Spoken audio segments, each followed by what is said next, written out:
Hey everyone, welcome to Bytesector.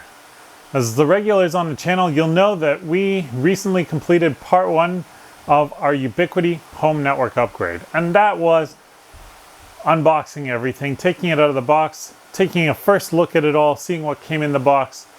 We've got our switch, we've got 2 access points from Ubiquiti. We got some DAC cables to wire it all into the existing 10 gig infrastructure.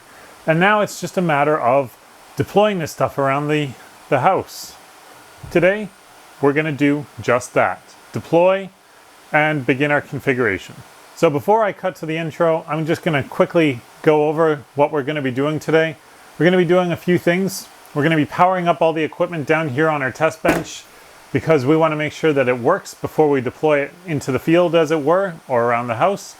And we wanna make sure that we can see it in our Ubiquiti UniFi controller software. Once we know that we can see it, once we know that it's all provisioned on the access point side, then we're going to go and deploy those access points around the house. And that's going to be a little trickier because I've never configured the switch to the UniFi controller before. There are some things to set up, and we're going to have to figure it out as we go.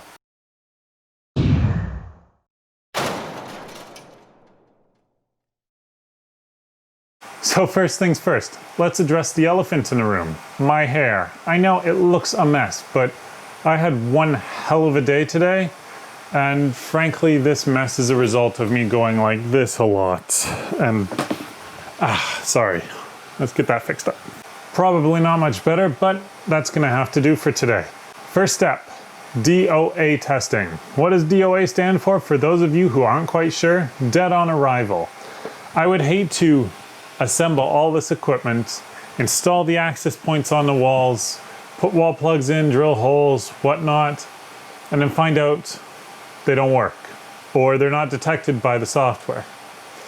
So step 1 is, while we're at the test bench here, get it all powered up, make sure it powers on properly, make sure that the UniFi controller detects it properly, and then we'll proceed to installation.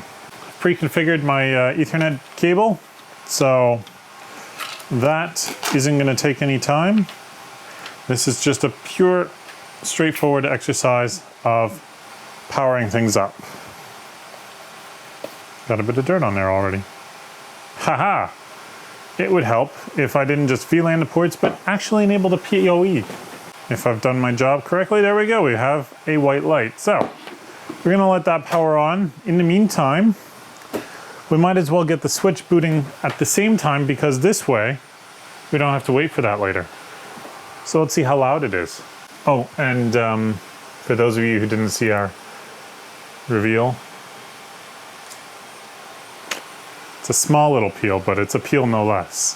For the naysayers out there who wonder why I need a robust access point infrastructure that's running, I don't know, let's say wave 2. You'll notice my single AP Nano HD, let's see now, 4 devices are powered off of it. 2 cell phones, a Google Home, Nest Home, sorry, and my laptop. 99 gigs down, 21 gigs up.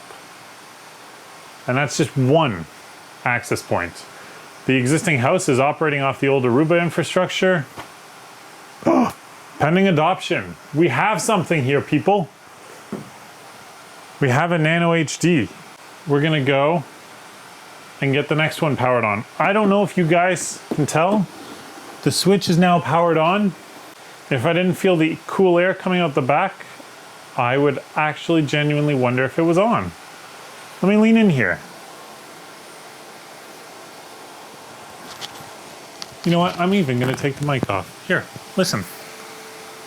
That's the amount of noise this switch is generating. I mean, it's at idle. The room temperature in the room here is... That was pretty quiet. It's the room temperature here is probably about 25, 26 degrees Celsius. What is that? 80 something Fahrenheit. Granted, it's not passing any traffic, but I can tell you that the switch it's replacing, a Nortel 5520 48 ports PoE switch, Nothing plugged into it at idle in the same environment screams. I was going to quickly provision the Nano HD. I've changed my mind. I'm going to power on the AC HD and do the exact same DOA test, make sure it powers on. Once it powers on, once we got this thing waiting to be provisioned, then we'll provision the access points. God, I hate putting these things down because they've got this velvety white coating on them and magnet for dust. I have to be so careful when installing it because when I installed the Nano HD on the basement ceiling, it got a bit dirty and I wasn't happy about that. So we have a blue light right off the bat. Very interesting. We'll have to see. Great news is that the switch is up and running. Let's take a look. Looks like we can swipe through the interface here. It's a beautiful little touchscreen. I love it. I actually like that. And I'm very curious to see how informative it is when I'm passing crap tons of traffic through it. It's worth noting the ACHD is an indoor/outdoor access point. So it is weatherproof. It comes with a rubber grommet that your Ethernet cable will pass through that seals up to the cable and it goes into the back and plugs it nicely. I'm going to be mounting this indoors. I don't have to really worry about that. I'm still going to use the rubber grommet because I just think it's a great way to keep dust out. As you can see here, we have it. It's got an IP address. We've got our MAC address. It's pending adoption. So let's go ahead and provision these two access points, and then we'll take a look at the switch in a little more detail. Okay, so you're just going to see the edge of my head really. I'm going to try and stay as far out of this picture as possible. Let me just drop this down. We're at the bottom. Okay, so we'll bring the mouse to me. Our Nano HD timed out, so it disappeared. I love this button. Just gonna point this out. Start a rolling upgrade, which means it's not gonna upgrade all the access points at once. Right now it looks like just my APHD needs an upgrade and the new Nano HD. We're not gonna do that upgrade just yet. We're gonna adopt first, assign it a DNS name and an IP address, and provision it, then we'll deal with an upgrade. So let's click on it. This is a great thing. UniFi, their controller software, detects it automatically. It knows it's not ready to be adopted. It gives you some information about it. It got our DHCP address. We're just going to hit adopt. Off it goes. It gives us our firmware version here, the board revision inside the access point, and then the Wi-Fi experience and the uptime, guest users, and gives us some configuration options. Once it's provisioned, then we'll get a whole ton of abilities to change things up. One of the first things we're going to do is configure the network and assign it a static IP address because I'm not a fan of letting it run free. So it's now provisioned. We're just going to go back. We're going to reopen it up. We've got our overview, our WLANs. Here is where we're going to start naming things. So WAP001. This one is 001. I'm not going to configure any tags on it right now, mostly because I don't need to right away. It is part of our appropriate WLAN group. So then our last thing right away is just to give it a proper IP address, and we're going to give it that. So we'll queue the changes, we'll hit apply. We'll let that go. It's actually going to reboot the access point. I'm just going to lift the access point up here. The actual access point, I don't know if you can see it. There's a blue ring glowing here. That means it's actually been provisioned and working. I love these access points. They're so easy to set up. I mean, if I had to compare it to my existing Aruba access point environment, I just could never figure out why I had issues. So we've got AP001. It's up and running. We've got channel utilization. The overview is there. I'm just going to quickly do the upgrade. I'm going to just cut it for you though. So one of the nice things, I'm going to lift this up here. I don't know if, again, you're going to see it, but when it's upgrading the access point, the blue ring light flashes. Slow flash, but it flashes. So guys, just to put my face on screen here, I went ahead and did the Nano HD as well. So it's just wrapping up its reboot after the upgrade. It's been provisioned already. That's our AP2, our Nano HD. The only device left to provision is our switch. And I know you can't see that. I just smacked its top side lovingly. It's already powered on. I'm gonna go ahead and plug it in. I've never provisioned a Ubiquiti switch before, so we're gonna see how this goes. You know, it's little things that make a difference.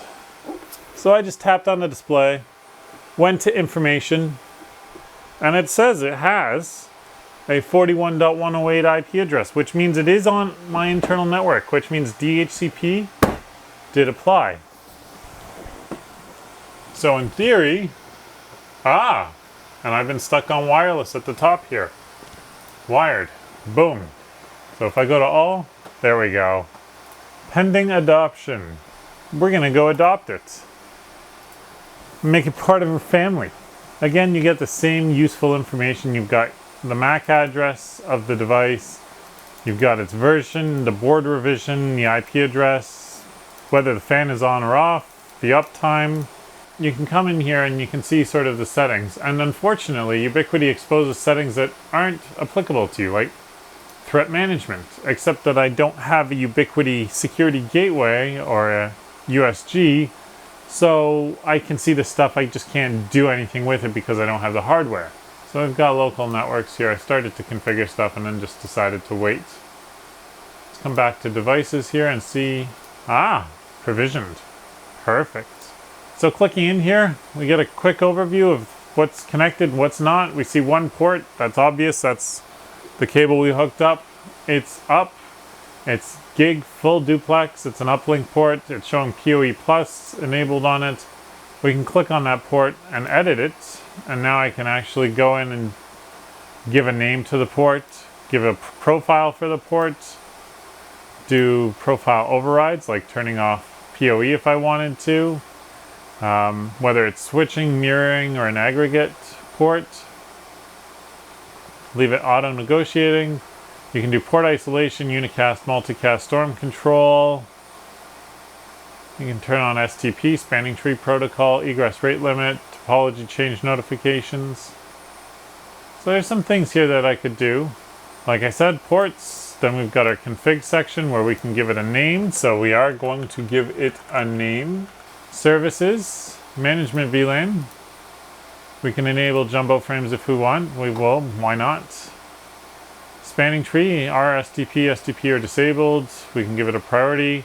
We can do 802.1x control. For those that don't know, that just means that I can start doing radius profiles, hook it up to radius, and say, hey, if it's not a valid user, don't let them on the network. That's very useful, although I have a lot of devices that won't like that. Pretty straightforward. The only thing we haven't done is actually upgrade its firmware. We know our switch works. I'm going to go ahead, get that provisioned, and get all the ports configured. With the level of detail we've gone into in this episode so far, and the provisioning and configuration, I kind of made the judgment call that we're going to do installation in the next video. Couple reasons. It's just going to add another 5 or 10 minutes to the episode, and I don't think you guys want to watch a half-hour episode. So we're going to just cut it there. Our switch is up and running. It's working, it's configured. I'm very happy with it. The access points are ready to be deployed to the walls, get everything installed, drill some holes, get the wall plugs in, hang them, connect them up. And then we're going to come back to the screen and just check on them. But again, that's going to be next episode. So guys, we're going to see you later. You have a great day, and see you in part 3. Thanks for watching today's video. If you didn't like it, you know what to do. Give us a thumbs down. Leave us a comment below letting us know what we can improve for next time. But if you did like it, give us a thumbs up. Hit the subscribe button. Don't forget to hit the bell beside it so that you get notified the next time we post a video. Don't forget to follow us on social media. We're on Twitter, Facebook, and LinkedIn. Have a great day, and we'll see you all next time.